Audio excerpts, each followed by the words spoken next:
3 ministers की एक committee बनाई गई है जो अगर किसी के लॉकडाउन के दौरान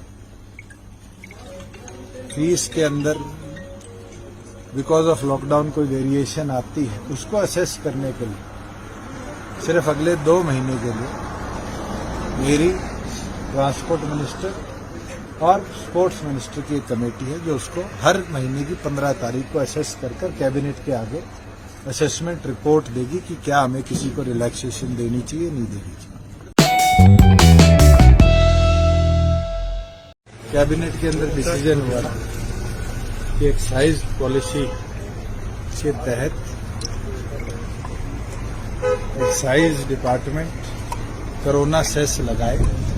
उसके ऊपर आज निर्णय हुआ है कि जो हमारी इंपोर्टेड लिकर IFL जो सारी विदेश से हमारे यहाँ आती है उस पर 50 रुपये 375 ml से बड़ी बोतल पर और 25 रुपये छोटी बोतल पर सेस लगाया जाएगा। वहीं जो हमारी इंडियन मैन्युफैक्चर्ड फॉरेन लिकर है उस पर जो बोतल अद्दा और क्वार्टर है उसके ऊपर 20, 10, 5 रुपए की प्रपोर्शन पे सेस लगेगा। बियर जो माइल्ड और रेगुलर बियर है उस पे 2 रुपए और जो स्ट्रांग बियर है उस पे 5 रुपए सेस लगेगा। और जो हमारे कंट्री लिकर है उसके ऊपर बॉटल अद्दा और क्वार्टर के ऊपर 5, 3 और 2 रुपए सेस एडिशनल हम लगाने का काम करें। जितने हमारे इवेंट्स कंटेमिनेटेड जोन के अंदर हैं उसको बंद रखा जाएगा। MHA की गाइडलाइंस के अनुसार चाहे सोशल डिस्टेंसिंग की बात हो चाहे स्पेसिफिक एरिया की बात हो उनको मॉनिटर किया जाएगा। तमाम SPs और DCs को प्रॉपर डायरेक्शंस भेजी जाएंगी और उन डायरेक्शंस के साथ साथ रेगुलर वर्किंग क्योंकि फाइनेंशियल ईयर हमें पूरा रीइस्टैब्लिश करना पड़ा क्योंकि हमारा 1 अप्रैल से फाइनेंशियल ईयर शुरू होना था और आज तक एक भी इवेंट प्रदेश में खुला नहीं है। तमाम हमने वेंडर्स से भी तमाम मैन्युफैक्चरर से भी और होलसेलर से भी निरंतर चर्चा करने के बाद ये निर्णय लिया है कि उसको कल से लेकर और 19 मई 2021 तक एक्साइज ईयर के तौर पर हम चलाने का काम करेंगे क्योंकि अभी ये नहीं पता कि किस वेंडर को कितना कितना इफेक्ट होगा और किस किस प्रोपोर्शन के अंदर उसके रेवेन्यू को इफेक्ट आएगा। इसलिए 3 मिनिस्टर्स की एक कमेटी बनाई गई है जो अगर किसी के लॉकडाउन के दौरान फीस के अंदर बिकॉज ऑफ लॉकडाउन कोई वेरिएशन आती है उसको असेस करने के लिए सिर्फ अगले 2 महीने के लिए मेरी ट्रांसपोर्ट मिनिस्टर और स्पोर्ट्स मिनिस्टर की एक कमेटी है जो उसको हर महीने की 15 तारीख को असेस कर कैबिनेट के आगे असेसमेंट रिपोर्ट देगी कि क्या हमें किसी को रिलैक्सेशन देनी चाहिए नहीं देनी चाहिए। हमारा ये प्रयास है। ऑलरेडी तमाम वेंडर्स को ये आदेश दे दिए गए हैं कि प्रॉपर बैरिगेटिंग जैसे साउथ की कई स्टेट्स ने करी है इसमें सोशल डिस्टेंसिंग मॉनिटर हो और उसके साथ साथ किस तरीके से फेस्ड मैनर के अंदर दिन में कस्टमर्स को बुलाया जाए उसको तमाम को देखते हुए पुलिस के सहयोग के साथ मॉनिटर करें और कल से प्रदेश के अंदर अपने एक्साइज ईयर की शुरुआत करते हुए तमाम वेंडर्स अपने कार्य शुरू करें।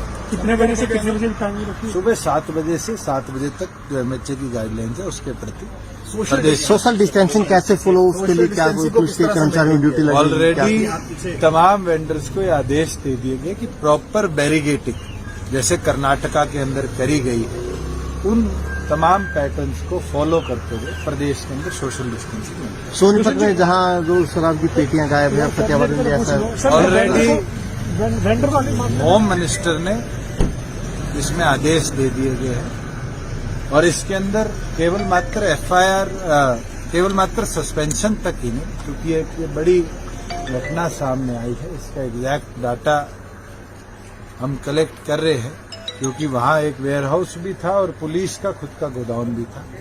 दोनों की कोई मिली भगत है नहीं है, इसलिए मैंने भी होम मिनिस्टर से आग्रह किया है कि एक स्पेशल एसआईटी इसमें बनाई जाए, जो उस कंसर्न एफआईआर के अंदर अगर केवल मात्र एसएचओ या कोई इस तरह का व्यक्ति जो तस्करी के अंदर पाया गया है वो इन्वॉल्व के साथ, और अगर कोई सीनियर ऑफिशियल भी इन्वॉल्व होगा किसी महकमे का भी, चाहे वो एक्साइज टैक्सेशन का हो चाहे पुलिस का हो, उसके खिलाफ कार्रवाई को गति। सर, जो एस्टिमेटेड रेवेन्यू था आपका जो आना था एक्साइज से, अब क्या लग रहा है उसमें कुछ कमी आएगी? और वेंडर को कितना रिलीफ? देखो, आज कहना कि क्या, वेंडर से आपसे कह रहे थे ना मैं कि आपको नुकसान होगा, आज कहना कि इसका फीस के अंदर प्रॉफिट होगा, लॉस होगा, एस्टिमेटेड रेवेन्यू का क्या हाल होगा, ये पूरा उसके अंदर बहुत अर्ली होगा ये कहना कि प्रॉफिट आया है नहीं आया।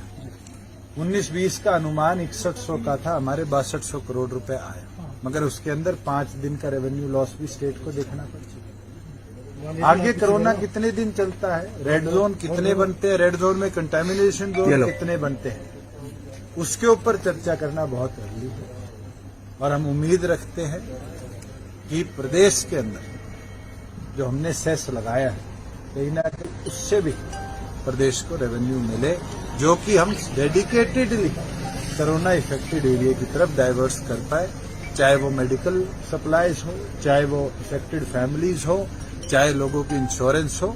हमारा ये प्रयास है कि प्रदेश के अंदर उस रेवेन्यू को हम डालें। और आज कैबिनेट में जो है वो ये अमेंडमेंट किया है सर पॉलिसी में कि इतना रिलीफ वेंडर को दिया जाए, वो छूट की मांग देखिए, हमने उनको जो उनकी पेमेंट थी, जो पहले लगभग 30% वो पहले महीने में करते थे, उसको 20% किया है, और जो बचा हुआ अनुमान था लगभग 5% जो उनको दूसरे महीने के पहली तारीख से देना पड़ता था, उसको फिर प्रोपोर्शनली आगामी दिनों के अंदर डाइवर्ट किया,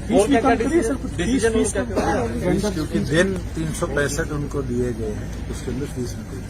और कैबिनेट के डिसीजन और क्या क्या सर? एक चर्चा जरूर हुई है, और उसके अंदर किस तरीके से, क्योंकि आगे पैडी का सीजन आ रहा है, फार्मर को किस तरीके से उसके अंदर हम केंद्र की जो जल जीवन योजना के माध्यम से कैसे इंसेंटिव दे पाए कि वो पैडी की तरफ ना जाए, उसके ऊपर कल दोबारा बैठक है, और उम्मीद करते हैं कि एक अच्छा इंसेंटिव फार्मर के लिए हम कल लाने का काम। भूषण जी, वैसे तो तमाम फैसले आपने लिए हैं एक्साइज से जुड़े हुए, पंजाब सरकार और कुछ और राज्यों में भी किया, होम डिलीवरी के लिए उन्होंने अलाउ किया। हरियाणा प्रदेश किसी प्रकार की होम डिलीवरी को प्रदेश में परमिट नहीं करेगी। अगर बूटलेगिंग चलेगी तो जो नई एक्साइज की कानूनी प्रणाली है, उसके तहत मिनिमम 6 महीने की जेल इम्प्रिजनमेंट हम आगामी दिनों में करेंगे। ये शराब को तो सेस कल से ही जो ठेके आके खुल रहे हैं उस बॉटल उसकी मतलब कल से ही ये सेस के साथ बिक्री होगी सर? बिल्कुल, अगर एक्साइज ईयर आज कैबिनेट से शुरू हो रहा है तो आज से ही तमाम इस प्रकार की सेल एंड परचेज पे सेस हम लगाएंगे। भूषण जी, कल जो पैडी को लेकर मीटिंग है डिपार्टमेंटल है या मंत्री समिति?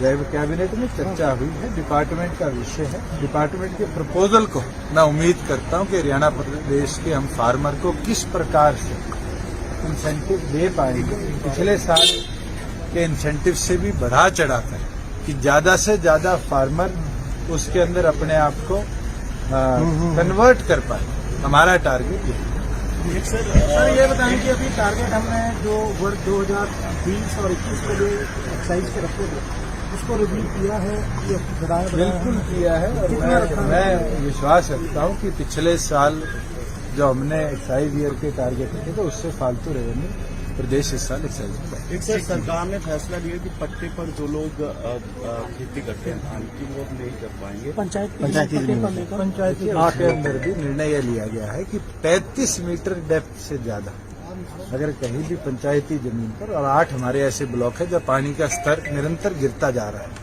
उसके अंदर लीज को हम ओपन ऑक्शन के माध्यम से दोबारा ऑक्शन करेंगे, जिससे अगर कोई फार्मर नहीं लेना चाहता सरकारी जमीन क्योंकि उसको वाजीरी बोने की परमिशन है, तो उस पर विचार कर सकता है। ये तो ओपन मार्केट है और पंचायतों की जमीन है, उसका रेवेन्यू पंचायत को जाएगा, इसलिए नहीं लिया। उसका भी अगर कोई लॉस होता है तो उसके लिए हमने चर्चा करी है कि हम पंचायत को उस रेवेन्यू लॉस की भरपाई इंसेंटिव के तौर पे देंगे कि पंचायतें भी अपनी जमीनों पर पैडी लगाने को प्रमोट। रणदीप सुरजेवाला इसे तालिबानी फैसला बता रहे हैं सर। अरे रणदीप सुरजेवाला की डिक्शनरी में तालिबानी को छोड़कर कोई और शब्द आया है पिछले 5 दिनों में? उनकी खुद की सरकार ने किस तरीके से टैक्स लगाया है।